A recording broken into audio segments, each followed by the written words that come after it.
Sebenarnya nggak ada persiapan yang spesial sih, sama aja kayak tahun-tahun sebelumnya. Cuman mungkin kalau tahun lalu tuh anak aku udah mulai diajarin puasa. Nah dia malah seneng, karena kan tahun lalu tuh dia emang lagi susah makan. Ketemu Ramadan disuruh nggak makan, malah seneng. Nah cuman aku nggak tahu nih tahun ini, karena anak aku lagi udah mulai doyan makan. Kita lihat disuruh puasa tahun ini kayak gimana. Paling kayak udah mulai ngajarin aja. Nanti kita udah mulai kayak ancang-ancang, nanti bentar lagi kita mau Ramadan ya, udah siap kita nanti dibangunin sahur ya gitu, udah siap puasa ya. Kalau tahun lalu setengah hari aku nggak tahu sih, tahun ini kita usahain bismillah, seenggaknya mudah-mudahan setengah hari dapat lah. Tapi dari udah kayak hampir 2 bulan, sebulan atau 2 bulanan ini, anak aku yang gede udah mulai kita ajarin bangun sholat subuh. Nah semoga, karena dia kan udah kayak berjalan sebulanan lah, mudah-mudahan itu bisa membantu nanti kalau dia pas sahur lebih gampang.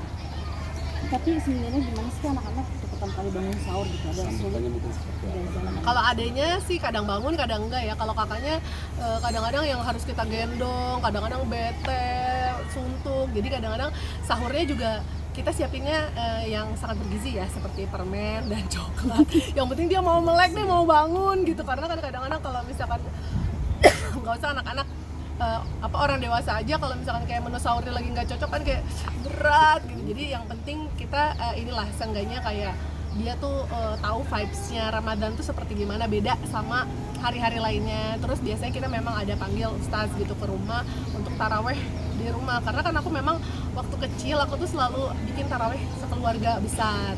Nah aku tuh pengen anak-anak aku tuh ngerasain vibe-nya itu gitu, vibe-nya taraweh sekeluarga tuh kayak gimana. Jadi alhamdulillah juga sama suami sepakat, jadi kita usahain setiap tahun tuh taraweh bersama itu di rumah selalu ada gitu. Cuman challenge-nya jadi agak PR nih kalau misalnya kayak ada tawaran bukber di luar, karena kan maksudnya kita udah ngundang ustaz nih gitu, masa kitanya nggak ada gitu. Jadi paling itu sih gitu, dilemanya antara kalau ada ajakan bukber sama kita juga punya ritual sendiri gitu di rumah gitu. Berarti ada iming-iming dulu nih Kak, buat sahurnya, ada permen sama coklat. Iya sebenarnya nggak diiming-iming, tapi kayak penyemangat lah. Misalkan dia lagi ini, yuk sahurnya mau apa, kadang-kadang minta sahurnya agar ya kan, sangat bergizi sekali. Tapi ya udahlah, yang penting anak saya melek ya. Tapi melihat antusias anak-anak mungkin seperti apa sih Kak menyambut Ramadan ini? Seneng sih, mereka suka ini udah mulai nyanyi sahur sahur gitu.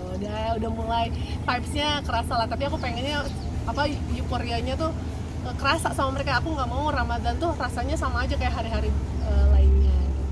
Nah, untuk bisa mendapat vibes seperti itu mungkin apa yang lakukan? Tadi kan saya udah jelasin. supaya lebih Iya. Yang itu tadi, itu tadi. Sahur kita usahain sahur bareng-bareng, terus kita ada taraweh bareng gitu. Nah Kak, ini kan kebanyakan artis Tiba-tiba nanya sama lagi. kebanyakan artis juga kan biasanya menghabiskan waktu Ramadan atau mungkin akhirnya merayakan di luar negeri. Mungkin Kakak udah punya rencana belum?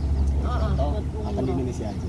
Belum sih, kepingin sih ada, tapi masih belum, sejauh ini belum ada obrolan sih. Karena dulu pernah sih, waktu dulu belum ada anak-anak, aku ngerasain tuh umroh pada saat Ramadan gitu. Itu euforianya beda. Terus kemarin umroh bawa anak-anak, suasananya beda juga gitu.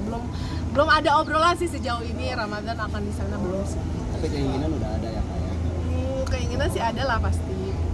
Suka ngasih reward anak-anak nggak sih Kak kalau misalnya puasanya full nih selama sebulan gitu? THR-nya mereka gitu. Mereka belum paham THR, orang THR mereka aja aku yang simpan. Masih belum. Kalau kayaknya bisa jadi ide sih, mungkin maaf lagi cuti dulu, boleh jangan berisik Kak, suruh pesawatnya. Jadi kalau kayaknya hadiah bisa jadi ide sih, belum dipraktekin. Tapi bunda anaknya udah banyak kayaknya, lebih jago dia. Boleh sih kayaknya reward itu. Mungkin hal kreatif apa yang bisa dilakukan dalam bulan Ramadan? Hal kreatif ya, kerjaan kita udah bikin ide konten kreatif mulu ya. Nggak Ramadan juga ya kan, biar bisa lebaran kan yang dibayar THR banyak tuh ya. Jadi harus selalu kreatif kayaknya, nggak usah nunggu lebaran. Kak mungkin update sedikit nih, aku tadi ngeliat story kakak anak tidur di tangga sendiri, gimana sih Kak rasanya? Pinter dia, mau wawancara Viro, kita lihat dulu nih story-nya apa. Iya, anak aku yang kedua emang